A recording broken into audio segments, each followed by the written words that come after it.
How to see all map in Terraria. Welcome back to Let Me Help, and let's jump right into this video. To see all map in Terraria, you will be needing an external application. For that, open up a browser that you prefer and search for Map Viewer Terraria and give it a search. We are looking for map viewers from Terraria Wiki. Select the option of Map Viewers. Now in here you will find various of mods dealing with the map viewer and the different versions as well.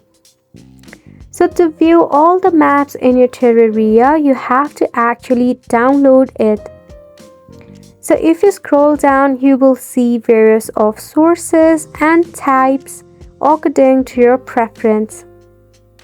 Now if you want to download any one from here, in your right hand side you will see a dialog box through which you will see the option of download, and just tap on the link at the side.